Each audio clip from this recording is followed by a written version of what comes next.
તો બુલેટિનમાં સીધા પહેલા જઈએ ન્યૂઝ 18ના વિશેષ કાર્યક્રમ ચોપાલમાં, જ્યાંથી જેપી નડ્ડા જોડાઈ રહ્યા છે। तो मैं उस राइजिंग इंडिया के गोल को हम सब लोग आगे बढ़ा रहे हैं अपने अपने तरीके से। ये बहुत ही अच्छी बात है। प्रजातंत्र और पॉलिटिक्स की दृष्टि से हम देखें तो सभी या लंबे समय तक सरकारों में रहे लोग, सभी ने गरीब, किसान, दलित, पिछड़ा, इनकी बातचीत की और इनके बारे में चर्चाएं की। लेकिन अगर हम आंकड़ों को देखें और आंकड़ों के साथ साथ परफॉर्मेंस को देखें तो हमारे ध्यान में आता है कि गरीब मुसीबत में रहा, पिछड़ा आगे नहीं बढ़ पाया, और जो सरकारें रही पीछे केंद्र सरकार में लंबे समय तक, उसमें किसान की दृष्टि से भी जो उसके लिए सहयोग करने की आवश्यकता थी वह नहीं रहा। और साथ ही साथ अगर हम देखें तो स्कीम्स में एक बहुत बड़ा पीपल एंड गवर्नमेंट, इसके बीच में बिचौलियों का बहुत बड़ा रोल रहा और बिचौलियों का बोलबाला भी रहा। और बिचौलियों के बोलबाले से स्कीम्स का जो नेट लास्ट माइल डिलीवरी थी दैट वाज ऑलवेज क्वेश्चनेबल। ये हमने देखने को हम सबको मिला। और एक समय प्रधानमंत्री लेट स्वर्गीय राजीव गांधी ने ही कह दिया कि 1 रुपये भेजते हैं तो 15 पैसा पहुंचता है, 85 तो रह जाता है रास्ते में। और मैं ये भी कह सकता हूं कि एक डिकेड ऐसा आया which was a decade of scandals.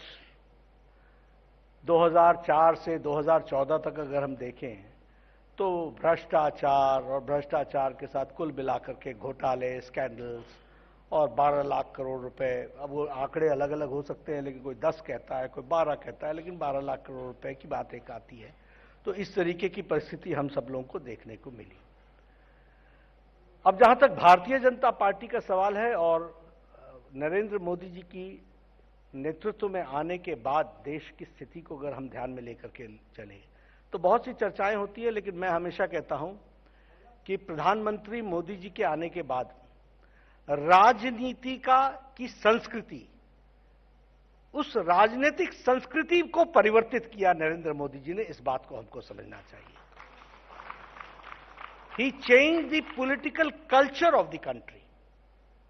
And when I say this, I don't say because he's our party's leader, but he's the leader of the nation and he's the prime minister and he's internationally acclaimed also. But I say on facts. आप बताइए, आप 2014 के पहले political party का culture देख लीजिए, अन्य political पार्टियों का। Vote bank, divisive politics, non performance, performance never an issue, never an agenda. और अब 2014 के बाद की आप संस्कृति देखिए, सारी पॉलिटिकल पार्टी विकास, डेवलपमेंट, परफॉर्मेंस, इसकी चर्चाएं करने लगी। Who taught them? It was Narendra Modi's politics. उसकी संस्कृति ने आज पॉलिटिकल पार्टीज को मजबूर कर दिया है कि वो वोट बैंक के पॉलिटिक्स से करते तो अभी भी वही हैं, लेकिन कम से कम चेहरा बदलने की कोशिश की है और डेवलपमेंट की तरफ उन्होंने अपनी बात को रखने का प्रयास किया है। यह पॉलिटिकल कल्चर हमको देखने को मिलता है।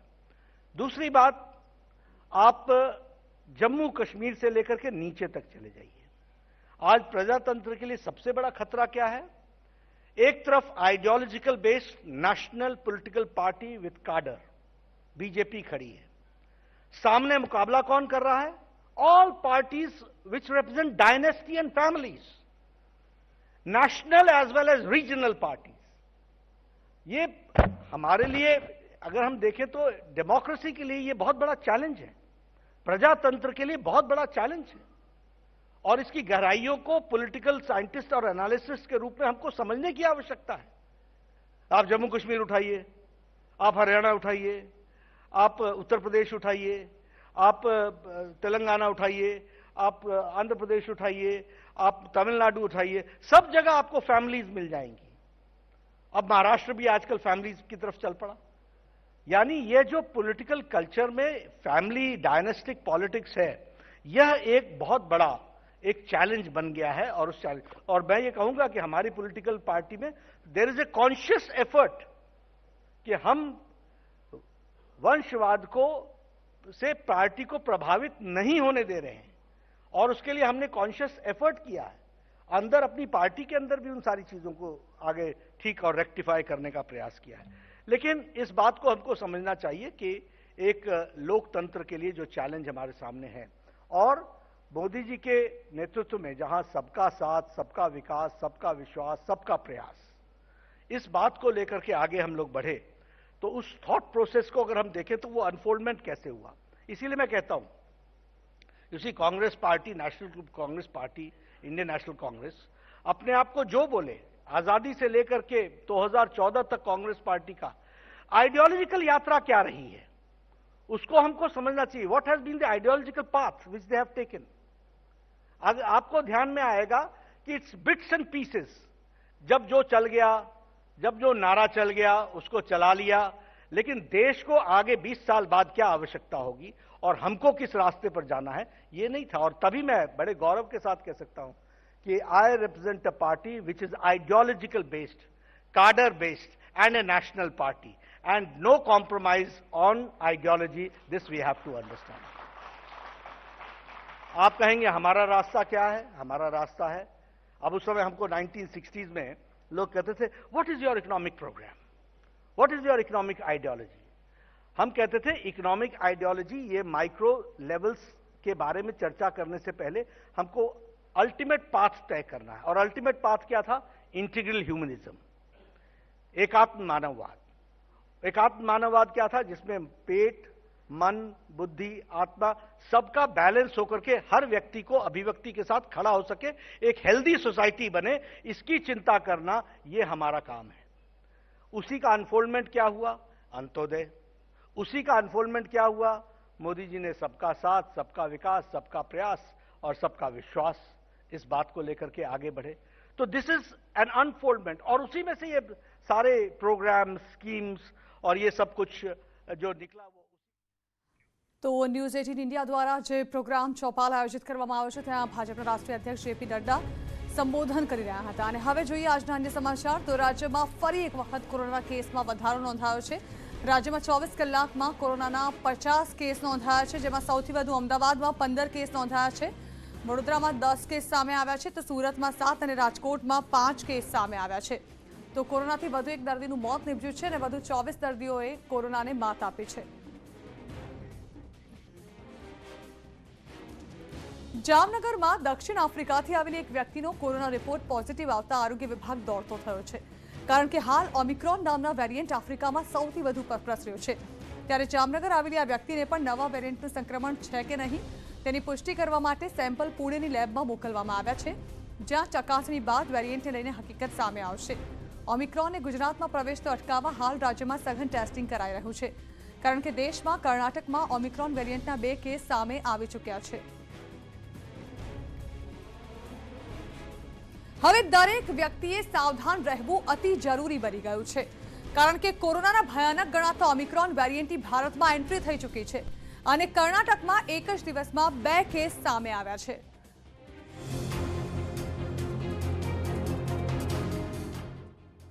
જે ડર હતો એ જ થયું।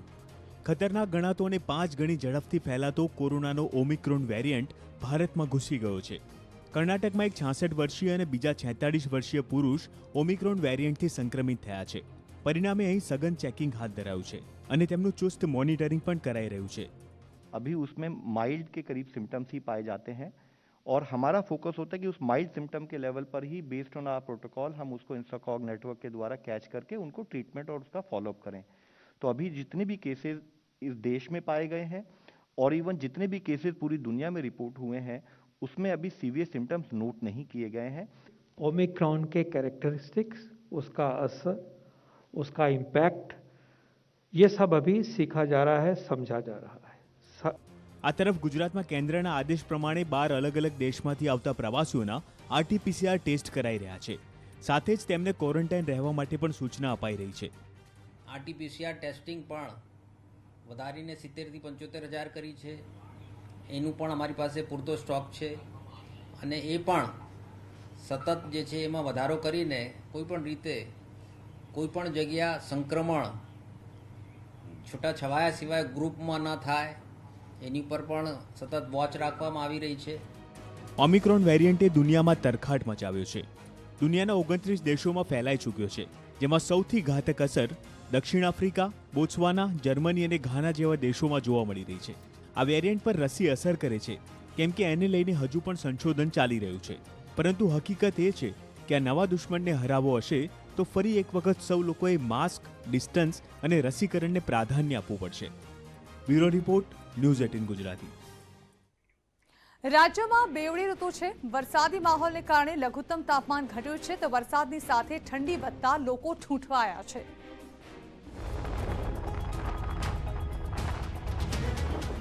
રાજ્યમાં આગામી 5 દિવસ વરસાદી માહોલ રહેશે. આગામી 48 કલાક દક્ષિણ ગુજરાત માટે ભારે છે. હવામાન વિભાગે અતિ ભારે વરસાદની આગાહી વ્યક્ત કરી છે. તો સૌરાષ્ટ્રના દરિયાકાંઠા વિસ્તારોમાં આજે ભારેથી અતિભારે વરસાદ થઈ શકે છે. 3 ડિસેમ્બરથી સૌરાષ્ટ્રમાં વાતાવરણ સ્વચ્છ થઈ જશે. વરસાદી માહોલને લઈ ઠંડીનો ચમકારો વધ્યો છે. હવામાન વિભાગના મતે લઘુત્તમ તાપમાન 2 થી 4 ડિગ્રી ઘટી શકે છે. આગામી દિવસમાં ઠંડી વધશે. અમદાવાદમાં લઘુત્તમ તાપમાન 16.9 ડિગ્રી નોંધાયું, જ્યારે નલિયામાં લઘુત્તમ તાપમાન 15.2 डिग्री नोंधाયું.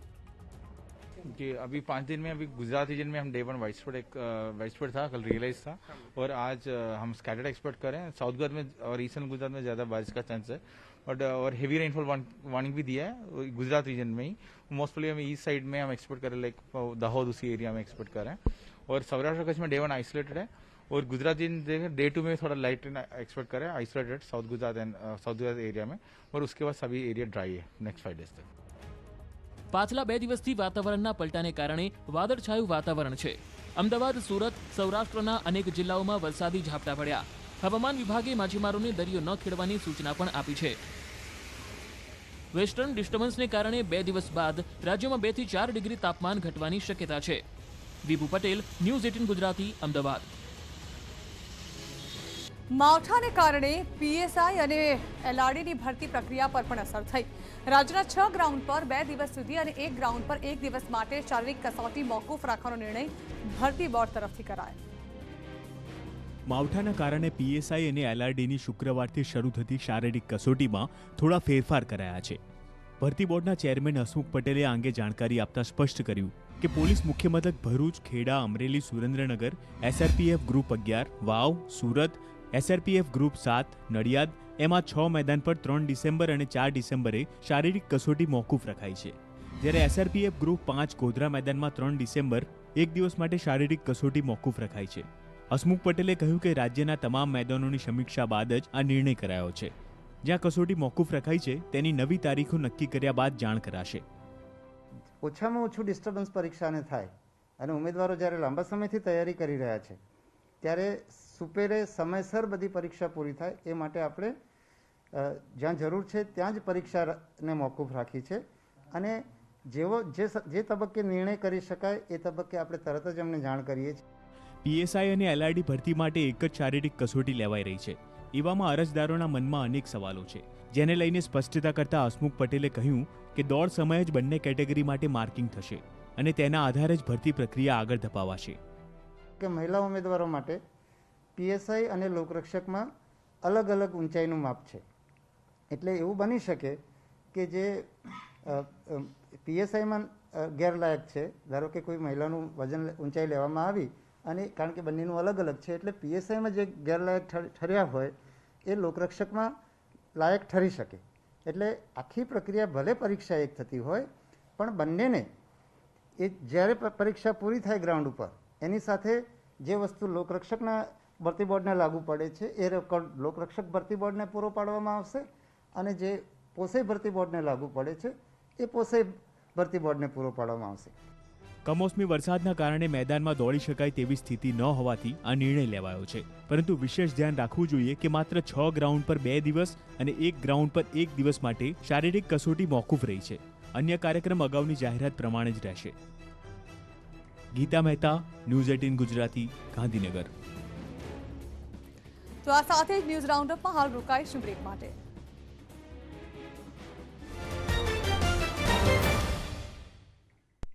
Welcome back. નર્મદા જિલ્લામાં સતત 2 દિવસ વરસાદને પગલે ખેડૂતો મુશ્કેલીમાં મુકાયા છે. જિલ્લામાં 80% લોકો ખેતી પર નિર્ભર છે, ત્યારે કમોસમી વરસાદને પગલે કપાસ, તુવેર, મરચી જેવા પાકોને મોટું નુકસાન પહોંચ્યું છે. માવઠાને પગલે ખેડૂતોને શિયાળુ પાકમાં મોટો ફટકો પડે તેવી શક્યતા છે, ત્યારે ખેડૂતોએ સરકાર પાસે મદદની પણ માંગ કરી છે. 2 દિવસથી વરસાદ જે પડે છે એના લીધે કપાસ તો બિલકુલ પૂરો થઈ ગયેલો છે. કપાસ બિલકુલ નીચે બેસી ગયો છે, જમીન દોષ થઈ ગયો છે. વરસાદની સાથે થોડો પવન હતો એને હિસાબે કપાસ નમીને જમીન દોષ થઈ ગયેલો છે. અત્યારે 80-90% જેવું નુકસાન થઈ ગયું છે. ખેડૂતોને જો કપાસ પૂરેપૂરો ફેલ જતો રહ્યો છે, મરચી ફેલ થઈ ગઈ છે, શાકભાજી ફેલ થઈ ગયા છે. ટોટલી દિવેલા અત્યારે નવું રોપાણ થયેલું તો દિવેલા બી મોટે ભાગે લોકોને 80-90% ખલાસ થઈ ગયા છે.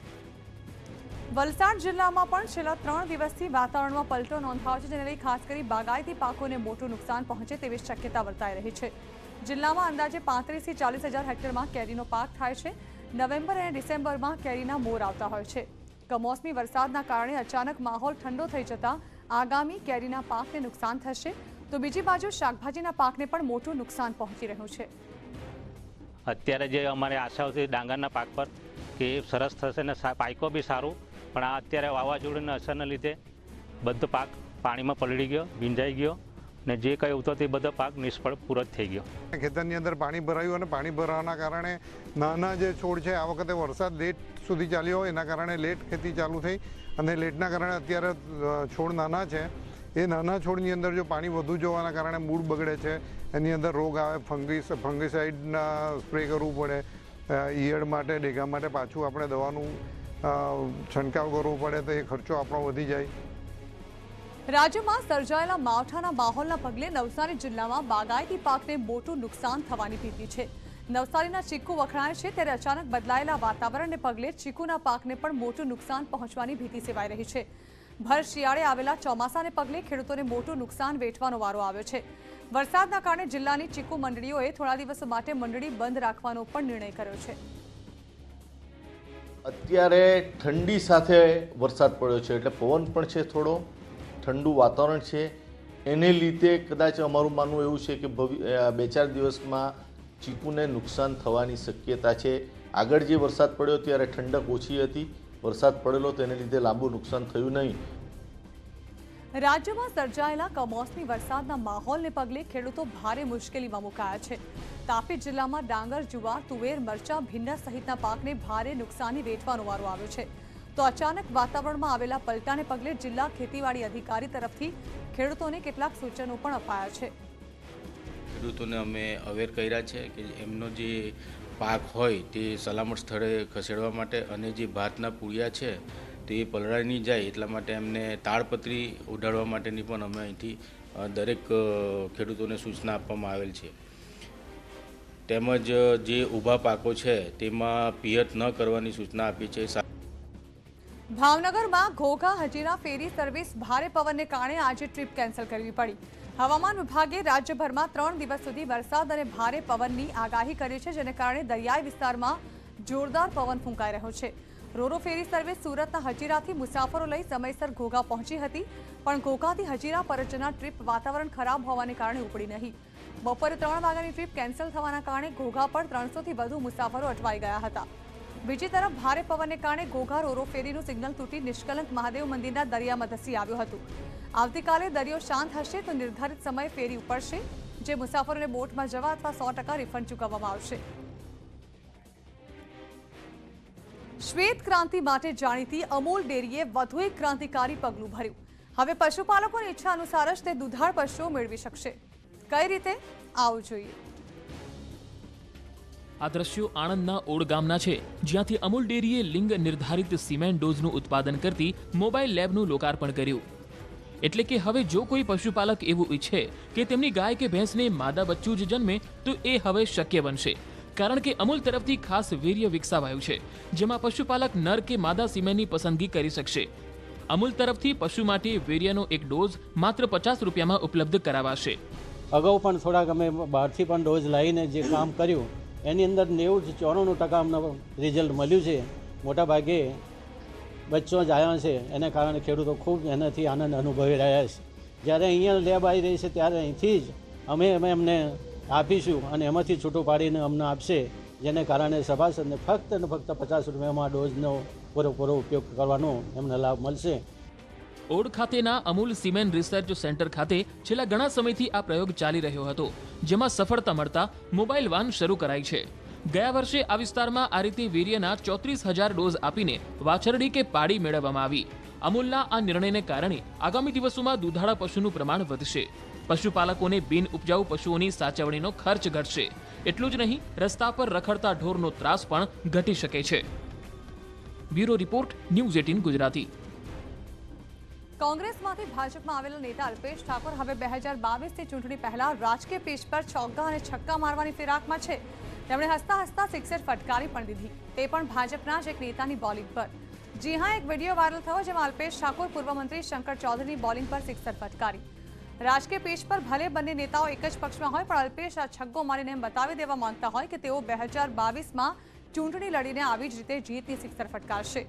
સવાલ એ છે કે આગામી વિધાનસભાની ચૂંટણીમાં અલ્પેશ ઠાકોર રાધનપુર બેઠક પર ફરી ટિકિટ મળે છે કે નહીં, પણ અલ્પેશ છગ્ગો મારીને ભાજપના મોવડી મંડળને સંકેત આપી દીધો કે રાજનીતિની પીચ પર તેઓ આવી જ રીતે બેટિંગ કરી શકે છે અને ભાજપને જીત અપાવી શકે છે. હકીકતમાં ભાભરના અબાડા ગામે જોગમાયા મંદિરના લાભાર્થે ક્રિકેટ ટુર્નામેન્ટનું આયોજન કરવામાં આવ્યું હતું, જેના ઉદ્ઘાટન સમારોહમાં અલ્પેશ ઠાકોર અને પૂર્વ મંત્રી શંકર ચૌધરી ઉપસ્થિત રહ્યા હતા. કાર્યક્રમમાં અલ્પેશ ઠાકોર અને શંકર ચૌધરી આમને સામને આવી ગયા, જેમાં અલ્પેશ ઠાકોરે બેટિંગ કરી તો શંકર ચૌધરીએ બોલિંગ કરી. કદાચ શંકર ચૌધરીએ નહીં વિચાર્યું હોય કે તેમના બોલ પર સિક્સ વાગશે. કદાચ રાજનીતિમાં પણ આવું જ છે, એક જ પીચ પર હોવા છતાં કોણ ક્યારે બાજી મારી જાય તે નક્કી નથી. બનાસકાંઠા સહિત સમગ્ર રાજ્યમાં સરપંચની ચૂંટણીઓનો માહોલ જામ્યો છે. ત્યારે ગુજરાતની સૌથી મોટી ગ્રામ પંચાયત એટલે કે બનાસકાંઠાની દિયોદર ગ્રામ પંચાયતમાં પણ પૂર્વ સરપંચ અને રાજવી પરિવાર સામે ગામની મજબૂત મહિલાએ ઉમેદવારી નોંધાવતા આ વખતે ખરાખરીનો જંગ જામ્યો છે. ઉમેદવારો ફોર્મ ભરવા સમર્થકોની સાથે મોટી સંખ્યામાં આવી રહ્યા છે. આ માનવ મહેરામણ જોઈને લાગી રહ્યું છે કે આટલું માનવ મહેરામણ વિધાનસભા કે સંસદની ચૂંટણીમાં પણ નહીં આવતું હોય. પૂર્વ સરપંચ અને રાજવી પરિવારમાંથી આવતા ગિરિરાજસિંહ વાઘેલાના પત્ની કિરણ કુમારી વાઘેલાએ ઉમેદવારી નોંધાવે છે, તો તેની સામે અહીં સૌથી મોટું પ્રભુત્વ ધરાવતા સમાજમાંથી આવતા સમાજના જમનાબેન ભાટીએ ઉમેદવારી પત્ર ભર્યું છે, જેને કારણે આ વખતે બંને ઉમેદવારો વચ્ચે ચૂંટણીને લઈને ખરાખરીનો જંગ જામવાનો છે. पिछले 5 सालों में मेरे हस्बैंड गिरिराज सिंह जी जो सरपंच रह चुके हैं, उनके काम को नज़र देखते हुए काफ़ी अच्छा काम किया है उन्होंने. जैसे पानी की समस्या हो, रोडों की समस्या हो, काफ़ी काम किया है. तो मैं चाहूँगी कि लोग उसको देख के हमें वोट दें और वापस एक बार आने का मौका दें. તો આ સાથે ન્યૂઝ રાઉન્ડઅપ અહીં સમાપ્ત કરીશું અને વધુ સમાચાર વિસ્તારથી જોવા માટે આપ જોતા રહો ન્યૂઝ 18 ગુજરાતી.